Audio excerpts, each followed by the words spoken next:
ఈరోజు బాక్సాఫీస్ దగ్గర నిజంగా ఆసక్తికరమైన ఫైట్ నడిచింది. ఒకవైపు pan India star Prabhas cinema Raja Saab తన 12వ రోజులోకి అడుగుపెట్టింది.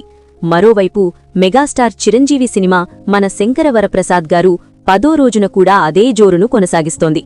అదే సమయంలో యూత్ ఆడియన్స్కి బాగా కనెక్ట్ అయిన అనగనగా ఒక రాజు 7వ రోజు, ఫ్యామిలీ ఎంటర్టైనర్గా ముందుకు సాగుతున్న నారీ నారీ నడుమ మురారి కూడా 7వ రోజున మంచి స్టెబిలిటీని చూపించింది. ఈ 4 సినిమాల మధ్య ఈ రోజు జరిగిన పోరు ఎవరు గెలిచారు, ఏ సినిమా ఎంత వసూలు చేసింది అన్నది ఇప్పుడు వివరంగా చూద్దాం. ముందుగా రాజాసాబ్ గురించి మాట్లాడుకుంటే ఇది 12వ రోజు అయినప్పటికీ ఇంకా థియేటర్లలో నిలబడే ప్రయత్నం చేస్తోంది. మొదటి వారం తర్వాత ఈ సినిమా జోరు బాగా తగ్గిపోయింది. అయినా కూడా ప్రభాస్ ఫ్యాన్స్ వల్ల, కొన్ని మల్టీప్లెక్స్ సెంటర్లలో యూత్ వల్ల ఈ రోజు రాజాసాబ్ సుమారు 6 నుండి 7 కోట్ల గ్రాస్ వరల్డ్ వైడ్గా రాబట్టినట్లు ట్రేడ్ అంచనా. తెలుగు రాష్ట్రాల్లో దాదాపు 3.5 నుండి 4 కోట్ల గ్రాస్ వచ్చిందని సమాచారం. నైజాంలో సుమారు 1.5 కోట్ల రేంజు, ఆంధ్రాలో కలిపి 1.6 కోట్ల చుట్టూ, సీడెడ్లో 40 నుండి 45 లక్షల వరకు వచ్చింది. ఓవర్సీస్లో ఈరోజు దాదాపు 1.5 కోట్ల వరకు కలెక్ట్ చేసినట్లు తెలుస్తోంది. 12వ రోజుకు ఈ నంబర్ రాజాసాబ్కు కొంత ఊరటనే ఇచ్చింది.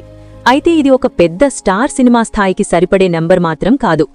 ఇక మన శంకర వరప్రసాద్ గారు విషయానికి వస్తే ఇది ఈరోజు తన 10వ రోజులో కూడా బాక్సాఫీస్ను డామినేట్ చేసింది.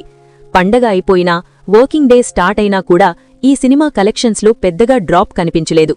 ఈరోజు వరల్డ్ వైడ్గా ఈ సినిమా సుమారు 22 నుండి 24 కోట్ల గ్రాస్ వసూలు చేసినట్లు ట్రేడ్ వర్గాలు చెబుతున్నాయి.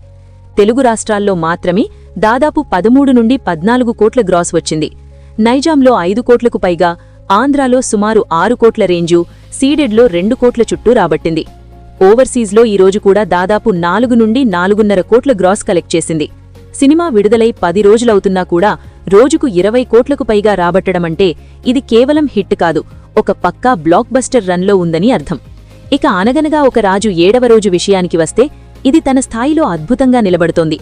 Youth audience, college students, light entertainer కోరుకునేవారు ఈ సినిమాలు బాగా ఆదరిస్తున్నారు. ఈరోజు ఈ సినిమా వరల్డ్ వైడ్గా సుమారు 5 నుండి 5.5 కోట్ల గ్రాస్ సాధించినట్లు అంచనా. తెలుగు రాష్ట్రాల్లో దాదాపు 3 కోట్ల రేంజ్ వచ్చింది. నైజాంలో సుమారు 1.3 కోట్ల, ఆంధ్రాలో 1.2 కోట్ల చుట్టూ, సీడెడ్లో 40 నుండి 45 లక్షలు రాబట్టింది. ఓవర్సీస్లో కూడా ఈరోజు దాదాపు 1.5 కోట్ల వరకు కలెక్ట్ చేసింది. 7వ రోజు కూడా ఈ రేంజ్లో రావడమంటే ఈ సినిమా మౌత్ టాక్ ఎంత బలంగా ఉందో చెప్పే నిదర్శనం. ఇక నారీ నారీ నడుమ మురారి విషయానికి వస్తే ఇది ఫ్యామిలీ ఆడియన్స్ను నెమ్మదిగా ఆకట్టుకుంటూ ముందుకు సాగుతోంది. 7వ రోజు అయినా కూడా ఈ సినిమా స్టెడీగా నడుస్తోంది. ఈరోజు వరల్డ్ వైడ్గా దాదాపు 3.5 నుండి 4 కోట్ల గ్రాస్ సాధించినట్లు సమాచారం. తెలుగు రాష్ట్రాల్లో సుమారు 2.2 కోట్ల రేంజ్ వచ్చింది.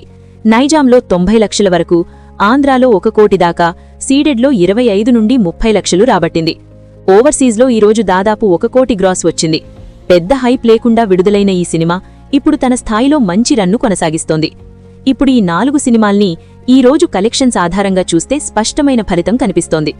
మన శంకర వరప్రసాద్ గారు సుమారు 22 నుండి 24 కోట్ల రూపాయలు, రాజాసాబ్ సుమారు 6 నుండి 7 కోట్ల రూపాయలు, అనగనగా ఒక రాజు సుమారు 5 నుండి 5.5 కోట్ల రూపాయలు, నారీ నారీ నడుమ మురారి సుమారు 3.5 నుండి 4 కోట్ల రూపాయలు. ఈ లెక్కల ప్రకారం ఈ రోజు కూడా స్పష్టమైన విజేత మన శంకర వరప్రసాద్ గారు అనే చెప్పాలి. 2వ స్థానంలో రాజాసాబ్ నిలిచింది. అయితే ఇక్కడ ఒక ఆసక్తికరమైన విషయం ఉంది. రాజాసాబ్కు వెనక భారీ స్టార్ పవర్ ఉన్నా 7వ రోజు నడుస్తున్న అనగనగా ఒక రాజు చాలా దగ్గరగా పోటీ ఇవ్వడం ట్రేడ్ వర్గాలను ఆశ్చర్యపరుస్తోంది.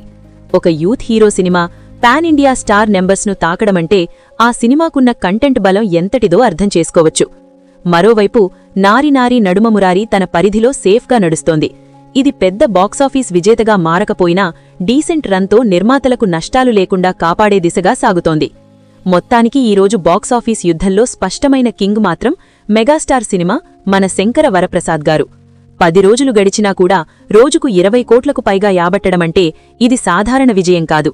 రాజాసాబ్ ఇంకా ఫ్యాన్స్ బలంతో నిలబడుతోంది. అనగనగా ఒక రాజు మాత్రం సైలెంట్గా కానీ బలంగా ఎదుగుతోంది. నారీ నారీ నడుమ మురారి ఫ్యామిలీ వర్గాన్ని తన వైపు తిప్పుకుంటూ ముందుకు సాగుతోంది. ఈరోజు కలెక్షన్స్ ఆధారంగా చూస్తే సంక్రాంతి రేసులో అసలైన విజేత ఎవరో స్పష్టంగా తేరిపోయాడు. కానీ మిగతా సినిమాలు కూడా తమ తమ స్థాయిలో పోరాడుతూనే ఉన్నాయి. ఈ బాక్సాఫీస్ పోరు ఇంకా కొన్ని రోజులు కొనసాగనుంది. చివరకు ఎవరు ఎంత దూరం వెళ్తారో చూడాలి.